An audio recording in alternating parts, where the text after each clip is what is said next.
చూడబోతున్నాం అంతే. హల్లెలూయా. ఏమండి, మరి మాది మండపేట. మేము 5 అన్నదమ్ములు, అందులో నేను 4వ వాడిని. యేసు ప్రభు అంటే మాకు ఏమాత్రం ఇష్టం ఉండేది కాదు. మరి చాలా భయంకరమైన పూజలు, ఏమండి వ్రతాలు, మా అమ్మగారు చేసిన పూజలు, చాలా పూజలు చేసేదండి. ఆ పూజలు అన్నీ అంటే ఆడపిల్ల లేదు మా అమ్మగారికి. అయితే నేను 4వ వాడిని కావా, ఆడపిల్లలాగా మా అమ్మగారికి సహాయం చేసేవాడిని, పరిచయం చేసేవాడు అనమాట అండి. పూజలు చేయడము, లేకపోతే వ్రతాలు చేయడము, నోములు చేయడము అన్నీ కలిసి మా అమ్మగారు చేసి పూజలన్నీ నేను చేస్తున్నవాడిని అండి. 1990 సంవత్సరంలో నాకు కావిరులు వచ్చినాయి అండి. కావిరులు వస్తే కావిరులు మందిస్తారు కదా, ఎలలో మందిస్తారు, అక్కడ తీసుకుని వెళ్ళారు. తీసుకుని వెళ్ళి నన్ను శిబించినప్పుడే ఆ కావిరులకు మందు ఇచ్చిన ఆయన అన్నారు, కావిరి బాగా ముదిరిపోయి మందు ఇచ్చినా ఉపయోగం లేదు అన్నారు. సరే ఇవ్వండి బాబు అని చెప్పేసి కొంచెం ఆ పసరాకు మందు ఇస్తే మందు వేసారండి, పాలుతో అక్కడే పట్టించారు. ఇంటికి వచ్చేసాక నీరుడు పోస్తుంటే రక్తం పోయేదండి. రక్తం పోతుంటే గబగబా మండపేటలో కృష్ణజ్యోతి గారు అని చెప్పేసి ఆసుపత్రి తీసుకుని వెళ్ళి నా తల్లిదండ్రులు శిబించారండి. శిబింతే 2-3 రోజులు ఉంచారు. ఆయన అన్నారు, అనవసరం ఇంకా డబ్బులు కడుక్కోవడం, డబ్బులు ఖర్చు పెట్టుకోవడం అనవసరం, తీసుకెళ్ళిపోండి అన్నారు. తీసుకొచ్చేసి ఇంటి దగ్గర ఒక అరుగు మీద ఒక మడత మంచం వేసి మడత మంచం మీద నన్ను పడుకోబెడితే బంధువులు, చుట్టాలు, స్నేహితులు అయిన వారు వచ్చి వాళ్ళు చూసి వెళ్ళిపోతుండేవారు. అయితే మా నాన్నగారు అయితే మా 2వ నాన్నగారు వెనక భాగంలో కూర్చున్నారు. ఆయన ఇక్కడే రాజమండ్రిలో గోదావరి సెరామిక్స్ ఫ్యాక్టరీ అని చెప్పేసి పిడింగేలో ఫ్యాక్టరీలో ఆయన జాబ్ చేసేవారు. ఆయనకు ఫోన్ చేశారండి 1990 సంవత్సరంలో. ఫోన్ చేసి, తమ్ముడు పరిస్థితి బాగోలేదు, ఒకసారి వచ్చి నువ్వు చూసి వెళ్ళు, నేను కలవరింతున్నాడంటే ఆయన వెంటనే మరి అక్కడి నుంచి కారు వేసుకొచ్చి కారు దిగి లోపలికి వచ్చేటప్పటికి అరుగు మీద నన్ను చూసి లోపలికి వెళ్ళిపోయి మా అమ్మగారిని పట్టుకొని గొళ్ళుని ఏడుస్తున్నారండి. ఏడవకు అని వాడికి వినపడద్దని నోరేది నొక్కి మాట్లాడుతున్నారు.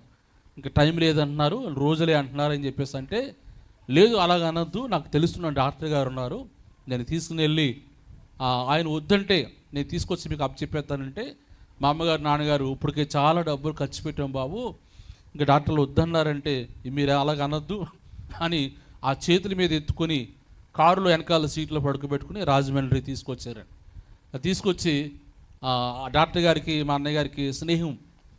ఎందుకంటే అండి ఆయన చేతి కింద 500 మంది జీతాలు ఆయన చేతి ఇచ్చేవారు అన్నమాట అండి. ఆయన క్యాషియర్గా పనిచేస్తున్నారు ఫ్యాక్టరీలో. ఆ టైంలోనే ఆసుపత్రిలో అంటే ఆ వర్కర్స్ అందరూ కలిసి ఉచితంగా వారు వైద్యం చేయాలన్నమాట అండి. ఈయన రాగానే ఎలాగొచ్చారంటే మా తమ్ముడు అంటే మొత్తం మీద లోపల తీసుకెళ్ళారండి. నన్ను కారులోంచి తీసుకొచ్చి బల్ల మీద పడుకోబెట్టారు. చూస్తున్నారు, కళ్ళు చూస్తున్నారు, నోరు చూస్తున్నారండి, నాడు పట్టుకుని పరీక్ష చేస్తున్నారు, సెస్కోప్తో గుండెలన్నీ పరీక్ష చేస్తున్నారు. ఏమీ అర్థం కాలేదు. అసలు లోపల బ్లడ్ ఎలా ఉంది తీద్దామని చెప్పేసి చేతికి మరి ఇంజక్షన్ పెట్టి లోపల నుంచి రక్తం తీస్తుంటే రక్తం రావట్లేదు. ఏంటి రక్తం రావట్లేదు అని చెప్పేసి అలా కదిపితే కొంచెం రక్తం వచ్చింది. రక్తం పట్టుకునేది పరీక్ష చేస్తే రక్తం విరిగిపోయిందంటే, రక్తం విరిగిపోయింది, చాలా కష్టం అని చెప్పేసి మాట్లాడుతున్నారు డాక్టర్ గారితో. ఇంకొక డాక్టర్ గారు మాట్లాడుకుంటున్నారు, కష్టం చాలా సీరియస్ అని చెప్పేసి.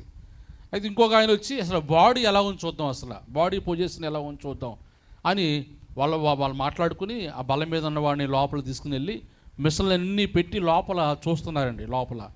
ఈ లోపల పాటలన్నీ చూస్తుంటే నా లోపల ఉన్న బాడీ పాటలన్నీ కలిసి లోపల లివరు, ఊపిరితిత్తులు, కిడ్నీసు, ఇవన్నీ గుండె, ఇవన్నీ కలిసి ఏమిటంటే పాడైపోయినాయి. శుభ్రంగా తినేసినాయి మాట అండి. కావిర్లు కదా, శుభ్రం లోపల అన్నీ పాడైపోతున్నాయి. ఈ డాక్టర్ గారు వచ్చి ఆ రూమ్లో నన్ను వదిలేసి బయటకు వచ్చి, కష్టం లోపల పాటలు ఏమి పనిచేయట్లేదు, సహకరించలేదు అని చెప్పేసి ఆ బల్ల మీద అలా వదిలేసి వచ్చేసారండి. ఈలోగా మా అన్నయ్య గారు చెప్తే ఆయన ఏడుస్తున్నారు. 2 నిమిషాలకి లోపల నుంచి బల్ల లాక్కొచ్చారు. ఎవరో పేషెంట్లు వచ్చారని చెప్పేసి బల్ల కావాలి. నన్ను తీసుకొచ్చి ఒక మంచం, ఖాళీగా ఉన్న మంచం మీద నన్ను పడుకోబెట్టారు. ఈ పక్కన 4 మంచాలు ఉన్నాయి, ఈ పక్కన 4 మంచాలు ఉన్నాయి, మధ్య మంచం మీద నన్ను పడుకోబెట్టారు. పడుకోబెట్టాక డాక్టర్ గారు ఇద్దరు కలిసి మాట్లాడుతున్నారు మా అన్నయ్య గారితో. ఉదయం తీసుకెళ్తారు కానీ ఇప్పుడు ఏం వెళ్ళగలుగుతారులే అని చెప్పేసి ఏదో మాట్లాడుతున్నారు. నేను పడుకోబెట్టాక 2 నిమిషాలకి నా శరీరంలో ఉంచండి ఒక దుర్వాసన. చూడండి, మన ఇళ్ళల్లో ఏదైనా చిన్న బలి చచ్చిపోతే మనం ఉండగలుగుతామా? బలి చచ్చిపోయినా, ఎలక చచ్చిపోయినా విపరీతమైన చెడు వాసన, మనిషి వాసన ఇంతకంటే భయంకరమైన వాసన అండి. నా శరీరంలోంచి భయంకరమైన వాసన వస్తుంటే ఈ పక్క మంచాల వారు ఆ పక్క మంచాల వారు లెగిసి లెగిసి వెళ్ళిపోయారండి, వెళ్ళిపోతున్నారు. ఒక ముసలైన ఇంచుమించుగా లేక 70 లేకపోతే 80 సంవత్సరాల వయసు ఎంతో ఉంటుంది, మెల్లో చిన్నది సిలువ బొమ్మ వేసుకుని లోపలికి ఒక పేషెంట్గా ఆయన వస్తున్నాడు. వచ్చి లోపలికి వస్తుంటే నేను రూమ్లోంచి చూస్తున్నాను, గుమ్మంలోకి వస్తున్నాడు, లోపలికి వస్తున్నాడు అనమాట. నేను నిజంగా యేసుప్రభు అంటే నాకు ఆ మెల్లో వేసుకున్న సిలువను చూసి నాలోనే నిజంగా చెప్తున్నాను, చాలా ఫీల్ అవుతున్నాను అనమాట. అటు అసహ్యించుకుంటున్నాను. నిజంగా నాకు యేసుప్రభు అంటే ఏమాత్రం ఇష్టం ఉండేది కాదు. అప్పుడు నా వయసు 17 సంవత్సరాల వయసు. ఆయన డైరెక్ట్గా వచ్చి నా మంచం దగ్గరకు వచ్చి నిలబడి నన్ను పలకరించున్నాడు. నీ పేరు ఏంటి అని అడుగుతున్నాడు. నేను సమాధానం చెప్పలేదు. ఒకసారి 2 సార్లు అడిగాడండి, సమాధానం చెప్పలేదు అసలు. 3వసారి వినబడతలేదు, నీ పేరు ఏం పేరు అంటే నా పేరు నెమ్మదిగా నేను చెప్పాను, నా పేరు శ్రీనుబాబు అని చెప్పాను. మీది ఏ ఊరు అడిగేది, మాది మండపేట అని చెప్పాను. మరి నీకు ఏంటి వ్యాధి అంటే నాకు కావిర్లు అని చెప్పేసి నేను చెప్పాను. మరి ఎవరిని ఆరాధిద్దామంటే నేను చెప్పాను, నేను పూజించే ఆరాధించే ఒక దేవత పేరు చెప్తే మరి నీకు బ్రతకాలం ఉందా అని అడిగారండి. అడిగితే నేను అన్నాను, ఏమంటే నువ్వు చనిపోయే టైంలో లాస్ట్లో ఉన్నావు, నీ గురించి ప్రార్థన చేస్తాకు వచ్చానని చెప్పేసి అంటే అలాగా నిలబడిపోయాడండి. ప్రార్థన చేయను అని అడిగాడండి. ఇప్పుడు చేయమని చెప్తాను అంటలేదు నేను, మరి వద్దని అనలేదు. అలా ఆగిపోయాడు. కాసేపటికి ఆయన అంతా ఆయన ఏం చేశాడంటే అండి, చేతిలో కొంచెం కొబ్బరి నూనె తీసుకుని ప్రార్థన చేసి నా తల నుంచి అరిపాదం వరకు రాసి నూనె రాసి ఒక మంచం ఖాళీగా ఉంటే మంచం మీద ఒక మంచం దులుపుకొని పడుకున్నాడండి. కంపౌండరు వచ్చాడండి, డాక్టర్ గారు వచ్చి కంపౌండర్ చెప్తున్నాడు, చచ్చిపోతే మార్చీరులో అంటే శవాల రూమ్లో దీన్ని పెట్టేయండి, మరి బాగా ఇంపార్టెంట్ అయిన కేసు ఇది అని చెప్పేసి వెళ్ళిపోయాడండి. వెళ్ళిపోతే లోపలికి ఆ కంపౌండర్ గారు వస్తున్నారు, సోతున్నాడు, వెళ్ళిపోతున్నాడు. నైట్ 1 గంట అయిపోయింది, 2 అయిపోయింది, నాకు నిద్ర పడతలేదు. ఫ్యాన్లు తిరుగుతున్నాయి, లైట్లు అలా ఉన్నాయి. మంచాల మీద ఉన్న వారు పేషెంట్లు అలా చూస్తున్నానండి. ఏమండి నాకు నిద్ర పట్టక అలా చూస్తున్నాను. తెల్లవారిపోయింది. తెల్లవారిపోతే డాక్టర్ గారు మళ్ళీ రౌండ్కి వచ్చి పేషెంట్లు అందరినీ చూసి నా మంచం దాకా వచ్చి నన్ను దాటికి వెళ్ళిపోయాడు. నన్ను ఏం చూడలేదు అసలు. చూడకపోతే మళ్ళీ నేను బాధపడుతున్నాను. ఆ తాతయ్య మళ్ళీ వచ్చి కూర్చుని, ముసలైనమాట కూర్చుని భయపడకు మళ్ళీ ప్రార్థన చేసి నూనె రాశారండి. అయిపోయింది. 3వ రోజు తెల్లవారుజామున లెగిసి ఆయన ప్రార్థన చేసి నా మంచం మీద ఉన్నవాడిని బాడీని ఏమండి పైకి లెగాలంటే నాకు పైకి లెగిసే పరిస్థితి లేదు. నెమ్మదిగా పైకి లెగదీసి మంచానికి ఊసలు ఉంటాయి కదా, ఊసలకి ఒక తలగడ జారేసి నన్ను కూర్చోబెట్టి ఒక కొత్త నిబంధన బైబిల్ గ్రంథాన్ని నా చేతికి ఇస్తున్నాడు. నేను బైబిల్ అంటే నేను స్కూల్కి వెళ్ళలేదు అసలు, నేను బడిలోకి వెళ్ళలేదు అసలు. నాకు వద్దు బైబిల్ అని చెప్పేసి అంటే పట్టుకో బైబిల్ అని చెప్పేసి ఆయన కళ్ళు ఎరచేసి, పెద్ద ఆయన కదా, కళ్ళు ఎరచేస్తే ఏంటని చెప్పేసి ఆ బైబిల్ పట్టుకుని అందులో నా చిన్నప్పుడు చందమామ పుస్తకాల్లో బొమ్మలు కనబడుతుండి అందులో ఏమో బొమ్మలు ఉంటాయేమో అని చెప్పేసి పేజీలు తిరిగేస్తున్నాను. ఎలా కూర్చున్నానంటే మంచం మీద కాళ్ళు 2 సాపుకొని, కాళ్ళు 2 వేసుకొని, కాలు మీద కాలు వేసుకొని తలగడ జారబడి ఈ పేపర్ బైబిల్ ఎలా తీస్తుంటే డాక్టర్ గారు లోపలికి రౌండ్కి వచ్చి పేషెంట్లు చూస్తాకు వచ్చారు. వచ్చి వెంటనే గుమ్మం దగ్గరకు వచ్చి గుమ్మం తిన్నగా నా మంచం మాటండి వచ్చి నన్ను చూసి స్టన్ అయిపోయి గబగబా పేషెంట్లు ఎవరిని చూడకుండా నా దగ్గరకు వచ్చేసి నుంచుని నాతో మాట్లాడుతున్నారు. బాబు నీకు ఎలా ఉంది అని అడిగి, అయ్యా నాకు బాగుందండి అన్నాను. సరే అని చెప్పేసి కంపౌండర్కి ఎక్కైతే కంపౌండర్ వచ్చాడండి, ఇంజక్షన్ పెట్టరా అన్నారు. ఇంజక్షన్ తెచ్చిచ్చారండి, చేతికి ఇచ్చారు. జాయిగా గుప్పుడు బిగిద్దావు అంటే గుప్పుడు జాయిగా బిగించగానే నరానికి ఇలాగా రక్తం తీద్దామని చెప్పేసి అలా పొడిచినప్పుడు అండి లోపల నుంచి రక్తం బయటికి జమ్మడం ప్రారంభించింది. ఇది పట్టుకుని వెళ్ళి పరీక్ష చేస్తే మంచి రక్తంగా రిపోర్ట్ వచ్చింది. ఈ రిపోర్ట్ రాగానే కంగారుగా డాక్టర్ గారు ఏం చేశారంటే ఆ మంచం మీద ఉన్నవాడిని బలం లాక్కొచ్చేసి మంచం మీద ఉన్నవాడిని చేతులతో ఎత్తుకుని ఆ డాక్టర్ని ముట్టుకోరు అసలు అండి. మా అన్నయ్య గారు ఒక స్నేహాన్ని బట్టి మొత్తం మీద పట్టుకుని ఎత్తుకుని బలం మీద పడుకోబెట్టుకుని లోపలికి దొల్లించుకెళ్ళిపోయి నా బాడీ అంతా కలిసి మళ్ళీ ఆ మిషన్లు పెట్టి పరీక్ష చేస్తున్నారు. నా బాడీ లోపల పాటలు అన్నీ కలిసి పాడైపోయినాయి, నార్మల్ అయిపోయినాయి. నార్మల్ అయిపోతే ఆ డాక్టర్ గారు అంటున్నారు, ఒక మాట చెప్తున్నారు, యేసయ్య నిన్ను బాగు చేసేడరా, యేసయ్య నిన్ను స్వస్థపరిచేడరా అని చెప్పేసి మాట్లాడుతుంటే నేను మంచం మీద ఉండి నా వయసు బహు తక్కువ 17 సంవత్సరాల వయసులో నేను అనుకుంటున్నాను, యేసు ప్రభు దేవుడేటి, యేసు ప్రభు దేవుడా, తన ప్రాణాన్ని తాను తీసుకోలేకపోయాడు, 3 మేకుల మయ్యాన్ని ఏలాడాడు. నాకు బోళ్ళు దేవతలు ఉన్నారు, నాకు బోళ్ళు దేవుళ్ళు ఉన్నారు నాకు అని చెప్పేసి మనసులో నేను అనుకుంటున్నాను. ఆ డాక్టర్ గారు మాత్రం ఈ మీద ఇలా కొట్టి అన్నీ నార్మల్ రా, యేసయ్య స్వస్థపరిచాడు రా అని చెప్పేసి అన్నారు. నన్ను తీసుకొచ్చి మంచం మీద నన్ను పడుకోబెట్టి వీళ్ళు ఫోన్ చేశారు మా అన్నయ్య గారికి. ఆయన వెంటనే ఫోన్ అందుకుని నేను రావడం ప్రారంభించారు. ఆ తాతయ్య వచ్చి నా పక్కన కూర్చొని మాట్లాడుతున్నారు. బాబు, నేను వచ్చిన పని అయిపోయింది, నేను వెళ్ళిపోతున్నానంటే, తాతయ్య నేను వెళ్ళిపోతున్నాను, నన్ను కూడా నాకు బాగుందంటే, ఆరోగ్యం బాగుందంటే అంటే ఆయన అంటున్నారండి, నువ్వు వెళ్ళి దేవుని సువార్త ప్రకటించాలి, దేవుని సేవ చేయాలని చెప్పేసి మాట్లాడుతుంటే నేను అన్నాను, నువ్వు ఆ పని మేము చేయమది చర్చికి వెళ్ళమంటే వెళ్తాము, ప్రార్థన చేయించుకోమంటే చేయించుకుంటాం, కానీ నేను మాత్రం అలాగా సేవ చేయవలసిన పని లేదు నాకు అని చెప్పేసి అంటే ఆయన అన్నాడు, నా మాట అన్నాడు, నవ్వుతూ అన్నాడండి, నువ్వు ఎలా చేయవు నాకు తెలుసులే అన్నాడు. అంతే అండి. అయితే ఈ లోపల ఆ తాతయ్యని అడుగుతున్నా, తాతయ్య మీది ఏ ఊరిని అడిగితే నాది మద్రాసు అని చెప్పాడు. మరి ఎందుకు వచ్చామేం దూరం అంటే, నాకు కావలసిన వారు ఉన్నారు, నేను చూస్తాకు వచ్చాను అన్నాడు. సరే అయితే తాతయ్య నేను వెళ్ళిపోతున్నానంటే, నువ్వు వెళ్ళిపో, నేను వెళ్ళిపోతున్నాను అని చెప్పేసి వెళ్ళిపోయాడు. ఈ లోపల మా అన్నయ్య గారు వచ్చారు. ఆయనకు అప్పటికే రహస్య క్రైస్తుని మాట అండి, రహస్యంగా ప్రభువుని నమ్ముకున్నాడు. మంచం దగ్గరకు వచ్చి నిలబడి చిన్న ప్రార్థన చేసుకుని మొత్తం మీద మండపేట మా ఇంటికి తీసుకెళ్ళిపోయారు. తీసుకెళ్ళిపోతే నన్ను కారులోంచి ఇలా దించగానే కాళ్ళు కడుక్కుంటాక నీళ్ళు ఇచ్చారు. మా అమ్మ నీ కాళ్ళు కడుక్కుని ఆ కుర్చీలో కూర్చోగానే మా అమ్మగారు అంటుంది, ఒరే నీకు ఎన్ని మొక్కులు మొక్కాను అనుకున్నారా బాబు, ఎన్ని దేవతల మొక్కాను అనుకున్నావు నువ్వు అని చెప్పేసి అంది. నేను కూర్చుని నెమ్మదిగా కూర్చుని, అమ్మ ఎక్కడెక్కడ మొక్కావు అన్నాడు. తన మొక్కులన్నీ చెప్తుందండి. తన మొక్కులన్నీ తిరుపతి అని, విజయవాడ అని, మరి అన్నవరం అని, మరి అప్పనిపిల్లి అని, మరి తలుపులో లోవ అని, ఇవన్నీ చెప్తుందండి. అమ్మ ఎప్పుడు వెళ్దామా అని అన్నాను. వెళ్దాం, డబ్బులు చూసుకుని వెళ్దాం. లేదు లేదు లేదు లేదు అర్జెంటుగా వెళ్ళాలంటే, ఇవాళ నేను వచ్చాను కదా, సోమవారం వచ్చాను కదా, ఏ బుధవారం వెళ్ళాలంటే ఆమె అంటుంది, తేగంటే తెల్లవారులు పట్టుకున్నట్టు ఉంది, డబ్బులు చూసుకోవాలి కదా అంది. అమ్మ ఇంకో నేను మాట చెప్తున్నాను, నేను చచ్చిపోతే ఏదో అప్పో జప్పో చేసి ధనం చేస్తుంది ఎదురు కదా, మొత్తం మీద అప్పు మరి ఆ మొక్కులు వెళ్ళాలని చెప్పేసి నేను గట్టిగా పట్టెట్టానండి. మొత్తం మీద ఒక పూట అన్నం తినడం మానేస్తే తీసుకుని వెళ్ళారు. మొత్తం మీద మా ఫ్యామిలీ అంతా కలిసి అన్నవరం తీసుకెళ్ళారండి. అక్కడ అభిషేకాలు చేయించారు. ఆ పక్కనే ఉంటుంది లోవ అని చెప్పేసి అక్కడ తీసుకెళ్ళారండి. అక్కడ తీసుకుని వెళ్ళి ఆగస్టు 13వ తారీఖు అండి తీసుకుని వెళ్ళి అక్కడ కూర్చోబెట్టి ఒక కుటుంబం అంతా కలిసి దేవతకి ఏమండి నైవేద్యం పెడతాక బూరెలు అన్నీ వండుతున్నారు. నేను ఒక 20 అడుగుల దూరంలో, అక్కడే 20 అడుగుల దూరంలో కూర్చున్నానండి.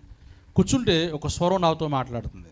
ఏమనంటే, స్వరం నిన్ను కాపాడింది ఎవరు అని నాతో మాట్లాడుతుంటే, ఎవరు మాట్లాడుతున్నారని అటు ఇటు చూశానండి, నాకు ఎవరు కనిపించలేదు. రెండోసారి నేను కాపాడింది ఎవరు అని చెప్పేసి రెండోసారి అడిగితే, నేను ఏంటి ఎలా మాట్లాడుతున్నారు ఎవరు, అలాగ ఆగిపోయి అలా చూశానండి, ఎవరు నాకు కనిపించలేదు. మూడోసారి గట్టిగా, వినిపిస్తలేదా, నేను కాపాడింది ఎవరంటే, అప్పుడు నా నోరు తెలిసి అన్నాను, యేసయ్య నన్ను కాపాడాడండి. హల్లెలూయా. అప్పుడు వెంటనే ఆ యేసయ్యను ఆరాధించి కానీ ఇవి మాట్లాడలేని ఈ బొమ్మలు అయితే ఇవి దేవతల వైపు నువ్వు ఆరాధించడం కుదరదు, మాట్లాడి యేసయ్య నువ్వు ఆరాధించాలి అని చెప్పేసి నాతో మాట్లాడి మొత్తం మీద మా అమ్మగారు నాన్నగారు ఏం చేశారంటే, ఒక స్టీల్ ఒక బేసన్లో చీర, గాజులు, పసుపు కుంకాలు, కొబ్బరికాయలు, అట్టిపళ్ళు, వెండి కళ్ళు, వెండి తిరుసోలం అన్నీ చేయించారు. ఈ పట్టుకొచ్చి నా చేతికెత్తంటే నేను ఇవ్వనని చెప్పేసి చాలా గొడవ పెడితే మా నాన్నగారు మా అమ్మగారు కూడా చాలా గొడవ పెట్టారు. నా చేతిలో మాత్రం ఆ తాతయ్య ఇచ్చిన బైబిల్ మాత్రం పాడేయలేదు, కూడా పట్టుకుని వెళ్తున్నాను. అయితే ఆ తాతయ్య మా నాన్నగారు అన్నారు, ఆ బైబిల్ అలా పాడి అని చెప్పేసి అన్నారు. నేను పాడేనని చెప్పేసి అంటే నా మీద చాలా భయంకరంగా కుటుంబం అంతా కలిసి దెబ్బలాడారు, కేకలేసారు. మీరు ఎన్ని చేసినా నేను మాత్రం ఇవ్వనని చెప్పేసి అన్నాను. మండపేట వచ్చేసాక మందిరం ఎదుక్కున్నాను. మందిరానికి వెళ్తాం ప్రారంభించాను. మందిరానికి వెళ్తుంటే దేవుని సేవకులు మరి అంగరపావులయ్య గారు, అపోస్తులు కింగ్ టెంపుల్ పరిచర్య వారు కుమారులు ప్రసాద్ పాల్ గారు వారి మందిరానికి నేను వెళ్తాం ప్రారంభించాను. అలా నెమ్మదిగా మందిరానికి వెళ్తుంటే, ప్రార్థనకి వెళ్తుంటే మా వీధిలో అందరు కలిసి, నేను ఎందుకంటే అంత దూరం నుంచి ఎందుకు వచ్చానంటే అండి, కులం చెప్తాకి దేని చెప్తాకి రాలేదు, సందర్భం చెప్తున్నాను. మా వీధి అంతా కలిసి సౌత్ ఈస్ట్ మాట అండి. సౌత్ ఈస్ట్ మధ్యన మీ కుటుంబం ఒకటే కుటుంబం, కాపుల కుటుంబం. మరి మందిరానికి వెళ్ళి వస్తుంటే మా అమ్మగారిని అందరూ అనేవారండి, మీ అబ్బాయి పేటలో కూర్చుంటున్నాడు, పేటలోడితో భోజనం చేస్తున్నాడు, పేటలోడు భుజం వేసి వేసి తిరుగుతున్నాడు, మీకు ఏమి అంట్లు శుభ్రాలు ఏమి ఉండవు అని రకరకాలుగా మా అమ్మని అంటే మా అమ్మ నెత్తు కొడుకుని ఏడ్చేసేదండి. వెళ్ళొద్దు మందిరానికి అని. నేను మందిరానికి వెళ్తాం మానని చెప్పేస్తాను. అలాగే మందిరానికి వెళ్ళిపోతుండేవాడిని. మందిరం నుంచి వచ్చాక ఒక బకెట్తో నీరు పెట్టి అందులో పసుపు వేసి నా నెత్తి మీద పోసేసింది, ఆ బట్టలు ఇప్పేమైంది. అయినా సరే నేను మందిరం మానేవాడు కాదు. అలాగ మందిరానికి వెళ్తుంటే 92లో రక్షించబడ్డాను. 92లో ప్రభు నాతో మాట్లాడితే ఒక మీటింగ్స్ జరుగుతున్నాయి ఇలా ఉపవాస ప్రార్థనలు. నేను బాప్తిస్మం పొందాను. బాప్తిస్మం పొందాక ఇంటికి వచ్చాక 2 రోజులకి తెలిసిపోతే మా అమ్మ ఏం చేసిందంటే ఒక కంచము దుప్పటి గ్లాసు పక్కన పెట్టి అన్నం పెట్టి కర్రతో గెంటిదేండి. మొత్తం మీద ఎన్ని చేసినా మాత్రం నేను మందిరాన్ని మాత్రం మానేవాడు కాదు. అలాగే విశ్వాసంతో కొనసాగుతున్నాను, ప్రార్థనలో ఉంటున్నాను. దేవుని స్వరం నాతో మాట్లాడుతుంది. నాకు 94లో వివాహం అయిందండి. 94లో మా అమ్మగారు వాళ్ళ అన్నయ్య గారు అమ్మాయితో నాకు వివాహం చేశారు. వివాహం చేశాక 3 నెలలు అయింది. దేవుని స్వరం నాతో మాట్లాడింది. ఏమనంటే, నా కుమారుడు నువ్వు నా పని చేయాలి, నా సేవ చేయాలి అని చెప్పేసి మాట్లాడుతున్నారు. నాకు మా ఇంట్లోనే కరెంట్ లేదు. నేను కరెంట్ లేని ఇంట్లోనే పెరిగాను. కరెంట్ లేని ఇంట్లోనే నాకు వివాహం అయితే జరుగుతుంది కూడా. అయితే నా ఊహ వచ్చేదాకా కరెంట్ లేని ఇంట్లోనే చిన్న దీపాలు ఉండేవి కదా, దీపం సింప్లీ దీపాలు. ఆ దీపం దగ్గరికి వెళ్ళి నేను కూర్చున్నాను అనమాట అండి. కూర్చుంటే దేవుని స్వరం మాట్లాడుతుంది. నువ్వు నా పని చేయాలంటే నేను అంటున్నాను ఆయనతో, ప్రభా నీ పని చేయాలంటే చాలామంది ఉంటారయ్యా, నాకు బైబిల్ గ్రంథంలో ఉన్న మరి ఏమీ తెలియదు, అసలు బైబిల్లో ఉన్న అక్షరాలు కూడా ఏమీ తెలియదు కదా, నాకు చదువు లేదు కదా, చాలామంది చదువుకున్న వాళ్ళు ఉంటారు, వాళ్ళని ఎవరైనా చూసుకో ప్రభా అంటే, లేదు నువ్వు నాకు కావాలంతే అన్నాడు. నాకు బైబిల్ రాదు కదా. అలాగే ఎవరన్నారు, బైబిల్ ఓపెన్ చేయన్నాడు అండి. బైబిల్ ఓపెన్ చేయండి, ఇలా బైబిల్ జిప్ ఓపెన్ చేసేలాగా ఓపెన్ చేయగానే అందులో ఇర్మీ గ్రంథంలో ఒక మాట ఉంటుంది. ఇర్మీ గ్రంథం 4వ వచనంలో ఉంటుంది. ఏముంటుందంటే అండి, నేను నా నోటుతో నేను చదువుతున్నాను అనమాట మాటని. యెహోవా వాక్కు ఎలాగూ ప్రత్యక్షం ఎలాగో సెలవిచ్చును, తల్లి గర్భంలో నేను నిన్ను పెట్టక మునిపే ప్రతిష్ఠ చేసుకున్నాను అని చెప్పేసి మాట నేను చదువుతున్నాను. ఇది చదువుతుంటే నాకు శవరింగ్ అనే విధంగా కంగారు, ఏంటి నేను చదువుతామేంటి, నా గురించి రాయడం ఏంటి అని నేను చాలా ఏడుస్తున్నాను. ఈ లోపల బైబిల్ పక్కన పెట్టి యాసవకాలం మా అమ్మగారు నాన్నగారు మేడం పడుకున్నారు. నెమ్మదిగా పైకి వెళ్ళి మా అమ్మగారిని అయిపోయాను, అమ్మ నన్ను దేవుడు సేవ పిలుస్తున్నాడు, సేవకి వెళ్ళాలి, కొంతమందికి ప్రజలకు సువార్త చెప్పాలంటే ఆమె లెగిసి భయంకరంగా తిట్లు మాట, నువ్వు చచ్చిపోవాలి, నువ్వు అలాగైపోవాలి ఎలాగైపోవాలని రకరకాలుగా తిడుతుంటే మా నాన్నగారు లేచి, ఒరే వెళ్ళిపోతే మాకు ఇంక కనిపించదు, వెళ్ళిపో, ఇంకా అసలు మా దగ్గర రావద్దు అని చెప్తే మేడ నుంచి కిందకు వచ్చేసేటప్పటికి బ్యాగ్ చదువుకుని బట్టలు వేసి చదువుకుని ఉంటే ఈ లోపల మా అమ్మగారు వచ్చి బ్యాగ్ లాగేసుకుంటే నేనేం చేశానంటే బ్యాగ్ లాగేసుకున్న పర్లేదని చెప్పేసి బైబిల్ పెట్టుకుని బయలుదేరి వచ్చేస్తుంటే మా నాన్నగారు ఆ మేడ నుంచి కిందకు వచ్చి చప్పట్లు కొడుతున్నారు. అంటే ఈ నైట్ టైం ఎక్కడికి వెళ్తావు, 12 ఎంత అవుతుంది అండి, ఈ టైం ఎక్కడికి వెళ్తావు అని చెప్పేసి కేకెత్తున్నారు అనుకుని చూసేటోడికి ఆయన చేతిలో నీళ్ళు బిందు ఉంది, నెత్తి మీద పోసుకుని బిందు వేసాడు. అంటే ఆయన దృష్టిలో నేను చచ్చిపోయాను. నేను అక్కడి నుంచి బస్ స్టాండ్కి వచ్చేసి బస్ స్టాండ్లో కూర్చున్నానండి. కూర్చుని ఎక్కడికి వెళ్ళాలో తెలియదు, ఏం చేయాలో తెలియదు. ప్రభా నాకేం అర్థం కావట్లేదు ప్రభా అని చెప్పేసి బస్ స్టాండ్లో అలా కూర్చుని ఏడుస్తున్నాను. మరి అప్పుడు రాజమండ్రి వెళ్ళి బస్సు ఎలా వచ్చిందో నాకు తెలియదు, కానీ టైంలో ఆ బస్సు వచ్చితే ఆ బస్సు ఎక్కేసి ఆ రాజమండ్రి కొడిగూడు బస్ స్టాండ్లో దిగి కూర్చున్నానండి, ఏడుస్తున్నాను. నాకు అప్పుడు వివాహం 3 నెలలు అయింది. ఏమండి నేను ఏం చేస్తున్నాను, ఎక్కడికి వెళ్తున్నాను, నాకు అర్థం కావట్లేదు ప్రభా అంటే దేవునాత్మ నాతో మాట్లాడుతుంది, భయపడకు నీకు నేను తోడుగా ఉన్నానని చెప్పేసి నాతో మాట్లాడిక ప్రభా ఏం చేయండి ప్రభా అని చెప్పేసి అలా ప్రార్థన చేసుకుంటుంటే ఈ లోపల మా అన్నయ్య గారు దేవుడు వెనకాల కూర్చున్నారు, 2 అన్నయ్య గారు, ఆయన ప్రభువు నమ్ముకున్నారు కదా, ఆయన ఏమైనా నాకు సహాయం చేస్తారని చెప్పేసి మొత్తం మీద ఆయన ఇంటికి వెళ్ళిపోదామని చెప్పేసి ఆ కొడూరు బస్ స్టాండ్ నుంచి కవలగయ్యలో వారు ఉంటారు, అక్కడికి నెమ్మదిగా నడుచుకుంటూ నేను బయలుదేరేటప్పటికి నైట్ ఇంచుమించుగా మరి 2:15 ఎంత అయింది. తలుపు కొడితే తలుపు తీసి, తమ్ముడు ఎలాగొచ్చేటంటే, అన్నయ్య నన్ను దేవుడు పిలుస్తాడు అన్నయ్య, దేవుని సేవ చేయాలంటే ఏం భయపడకు నేను ఉన్నానని చెప్పేసి మాట్లాడితే భోజనం పెట్టారు. భోజనం ఇప్పుడు కూడా నేను మర్చిపోను. భోజనం చేసి మడత మంచం బయట ఉంటే అరుగు మీద పడుకున్నాను. ఉదయం లేచేటప్పటికి ఇంచుమించుగా 10:30 ఎంత అయింది. ఉదయం లేచేటప్పటికి ఈ లోపల మా అన్నయ్య గారు వారు చర్చికి వెళ్ళి పాస్టర్ గారితో దేవుని సేవకులు పిడింగేలో పరిచయం చేస్తున్నారు కృపారావు గారు అని చెప్పేసి ఆ పాస్టర్ గారితో మాట్లాడి మా తమ్ముడిని బైబిల్ ట్రైనింగ్ పంపించాలంటే వారు ఇద్దరు కలిసి సిటీ ఏరియా దగ్గర మాట అండి, పెద్ద ఆసుపత్రి వెనకాల ఉంటుంది, అక్కడ తీసుకెళ్ళి జాయిన్ చేశారు. అక్కడ కొంతకాలం నేను తరబిది పొంది పరిచయం చేసి అక్కడ నేను ఎక్కడికి వెళ్ళాలి ప్రభా అని చెప్పేసి అంటే మళ్ళా దేవుని సేవకు పిడింగేలో ఉన్న పాస్టర్ గారు కృపారావు గారి దగ్గరికి వచ్చి పరిచయం చేసి ఎక్కడ నేను సేవ చేయాలి ప్రభా అని చెప్పేసి అడిగితే శ్రీకృష్ణపట్నం దేవుడు చూపించారండి. అక్కడ అంత భయంకరమైన విగ్రహాలు, ఆ సైకిల్ వేసుకుని పాస్టర్ గారు సైకిల్ వేసుకుని ఇల్లు అడుగుతూ ఇల్లు ఎవరన్నారండి, యేసుప్రభుని నమ్ముకున్న వారు ఇక్కడ ఎవరు ఇల్లు ఎవరు పేటలో కావదిస్తారు, ఊళ్ళో ఎవరు అన్నారు. నాకు ఊళ్ళో కావాలంటే ఒక ముసలావిడి మా ఇల్లు ఖాళీగా ఉంది బాబు, నువ్వు ఇల్లు తీసుకోవాలని చెప్పి ఇల్లు ఇచ్చింది. నా భార్య కవర్ చేశాను, నేను పలానా ఊరిలో ఉంటున్నాను వస్తావంటే వచ్చిందండి. ఆమె భయంకరమైన విగ్రహాలు. ముందు ఆమెకు సువార్త చెప్పాలి. దేవుని వాక్యం చెప్తే మన కొరకు యేసుప్రభు వారు భూమి మీదకి వచ్చారు, మన పాప పరిహారార్థమే ఆయన బలిగా మారాడు అని చెప్పేసి విషయాలన్నీ నెమ్మదిగా చెప్తే ఆమె జీవితంలో మార్పు వచ్చింది, మారు మనసు పొందింది, రక్షించబడ్డది. మొత్తం మీద అలాగే సువార్తని ప్రకటిస్తున్న వీధిలో ఆ బైబిల్ పెట్టుకుని తిరుగుతుంటే ఎవరు కూడా వినివారు కాదు. అసలు అక్కడ అనివారండి, మీరు ఎంతకాలం ఇక్కడ ఉన్నా ఒక్క మనిషి మారరండి. మీరు ఎక్కడికి వెళ్ళాలంటే పేటలోకి చెప్పుకుంటే వాళ్ళు మారతారని చెప్పేసి, అయ్యా లేదు మీ మంచిగా వచ్చారని చెప్పేసి పక్కపక్క నవ్వుకోరు. అలాగే ప్రార్థన చేసుకోండి. ప్రార్థన చేస్తుంది దేవుని మహాకృప బట్టి కొంతమంది పిల్లల్ని యవనస్తుల పిల్లలు అంటే చదువుకునే వాళ్ళు కాదు, కాలేజీకి వెళ్ళే వాళ్ళు కాదు, దోళ్ళ కాస్తారు కదా, దోళ్ళ కాసే పిల్లలు యవనస్తులు దేవుడు నాకు ఇచ్చాడండి. వాళ్ళకి నెమ్మదిగా దేవుని వాక్యం చెప్తూ బలపరుస్తూ దేవుని పరిచర్యలు అలా నెమ్మదిగా ఉంటుంటే దేవుని మహాకృప చేత ఇప్పటికి 50 మంది దేవుని సేవకులు మా మందిరంలోంచి బయటకు వెళ్ళారండి. అందులో ఒక ఆయన ఎవరంటే యాపేత్ పాలు గారు. అలాగే దేవుని కృపను బట్టి, దేవుడు ఇచ్చిన పిలుపుని బట్టి, అంటే దేవుడు మనకు అప్పచెప్పిన పని మనం చేయాలి. ఇప్పుడు నిజంగా మీరందరూ కూడా నేను చాలా ఆనందిస్తున్నాను. ఉపవాసంతో ఉన్నారు కదా, ఖచ్చితంగా మీరు ఏమైతే అడుగుతున్నారో దాన్ని దేవుడు ఇవ్వబోతున్నాడు. ఖచ్చితంగా చెప్తున్నాను.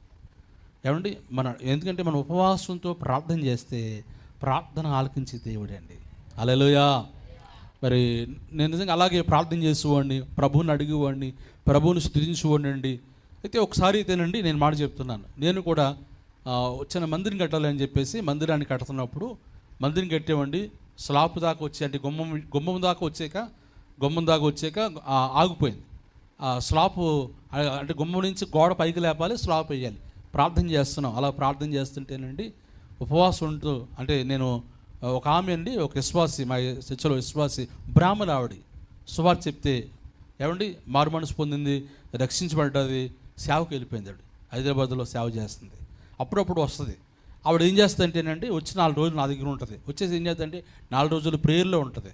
అయితే 2020 వస్తుంది. 2020లో వచ్చి కూర్చుని ప్రార్థన చేసుకుంటుంటే ఆమె ప్రవచనం చెప్పింది. ఏం చెప్పిందంటే, నా కుమారుడా నువ్వు నా వైపు చూస్తలేదు, నువ్వు వాళ్ళ వైపు వీళ్ళ వైపు చూస్తున్నావు, నువ్వు అందుకే నేను ఇవ్వలేదని చెప్పేసి మాట్లాడేది. నేను ఏడ్చానండి. అవును ప్రభా, నేను వాళ్ళ వైపు ఎవరిస్తారని చూస్తానయ్యా, నీ వైపు చూస్తా మానేశానని చెప్పేసి ఏడ్చి ప్రార్థన చేస్తే ఆ రోజు మొదలుకొని నేను 9 రోజులు ఉపవాసం ఉన్నాను.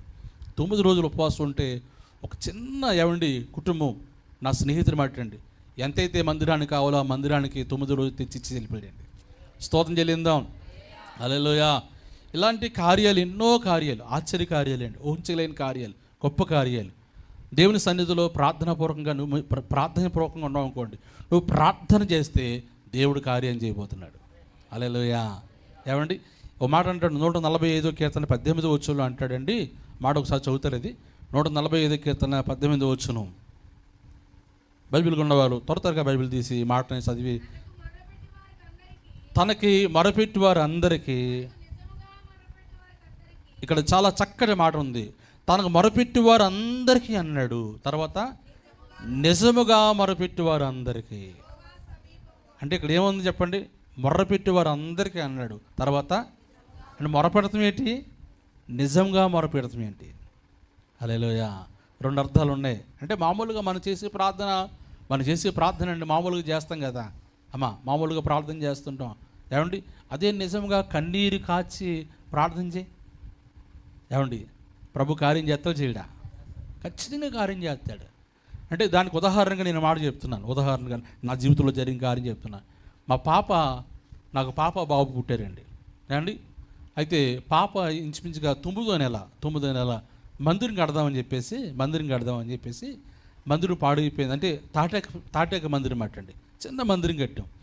ఆ మందిరం పాడైపోయింది, పడిపోయేలా ఉంటే అదంతా సెదనేల మాటండి, చెరువు పక్కన మాటండి, అది గాలేస్తే పడిపోతుంది.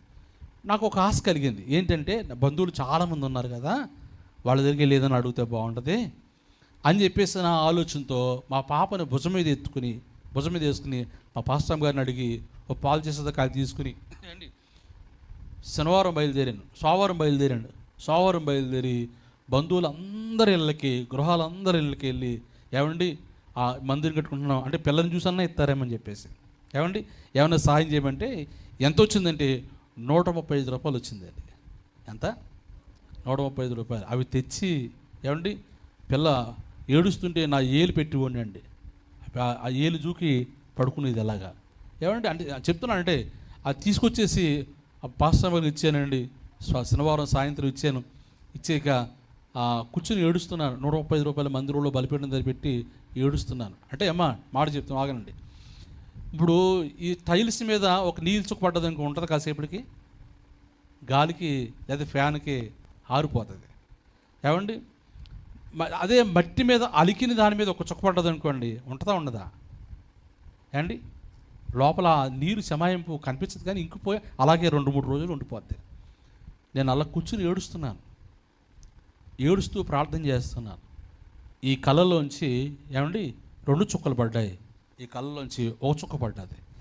మాది మందిరము పేడతో అలికిన ఏమండి దాన్ని మందిరం మాట. ఆ చుక్కలు పడినప్పుడు అండి చుక్కలు కింద పడ్డాయి. ఒక ఆయన వచ్చి తడుకొమ్మ దగ్గరికి వచ్చి నిలబడి కేకెత్తున్నాడు. ఏమండి పాస్టర్ గారిని కేకెత్తుంటే నేను గవ్వ ఆ కళ్ళు తుడుచుకుని బయటకు వెళ్ళేటప్పటికి ఆయన గేదెలు మేపుకుంటూ వచ్చాడండి. మందిరం కడతా అన్నారు కదా, చూస్తాకు వచ్చానండి అని లోపలికి వచ్చి నెట్టాడు ఉంటుంది, ఆ నెట్టాడి మీద చేసేలాగా ఉంచుంటే అది నెట్టాడు ఇలాగ ఊగిసలాడిపోతుంది బట్టండి, పడిపోతుంది. పిల్లలతో ఉన్నారు కదా త్వరగా ఇప్పేసుకోండి అంటే ఇప్పేస్తామండి, ప్రార్థన చేస్తున్నామండి అని చెప్పేసి అన్నాను. వెంటనేనండి ఆయన తలపాకు ఉంటుంది కదా, రుమాలు కట్టుకుంటారు గేదెలు కదా, ఆ తలపాకు ఇప్పి అందులో కవర్లో 5,000 రూపాయలు పట్టండి. కవర్ నా చేతి పెట్టేసి వెళ్ళిపోయాడండి. వెళ్ళిపోతే చూసి ప్రార్థన చేసేవాళ్ళకి, ఏమండి నా కన్నీరు చుక్కలు అక్కడే ఉన్నాయి, నేను పెట్టిన 135 రూపాయలు అక్కడే ఉన్నాయి, ఆయన చేతికి ఇచ్చిన 5,000 రూపాయలు చూసి ఇచ్చానండి. హల్లెలూయా, దేవుని స్తోత్రం చెల్లించండి. నువ్వు కన్నీరు కాచి ప్రార్థన చేయి, నీ ప్రార్థన ప్రభు వినబోతున్నాడు. అదే 145 కీర్తన 18 వచనంలో చదువుకున్నాం కదా, నాకు మొర్రపెట్టుము, ఏమండి నిజముగా మొరపెట్టాలి, ఆడవాలి. నువ్వు ఏడ్చి ప్రార్థన చేస్తే దేవుడు నూతన కార్యాలు ప్రభు చేయబోతున్నాడు. హల్లెలూయా, శబ్దం గట్టిగా హల్లెలూయా. అలాగే దేవుని మహాకృప బట్టి కొంతమంది ప్రజలకు సువార్తను అందిస్తున్నాం, కొంతమంది ప్రజలకు వాక్యం అందిస్తున్నానండి. నా కుటుంబం అయితే అప్పటికి వారు ఏం చేస్తున్నారంటే మార్పు లేదు. మా అమ్మగారు కానీ నాన్నగారు కానీ నాకు 2 పాప బాబు పుట్టారు. వాళ్ళు ఎందుకంటే మా తల్లిదండ్రులు వస్తాం కానీ వెళ్తాం కానీ నాతో మాట్లాడతలేదు అసలు.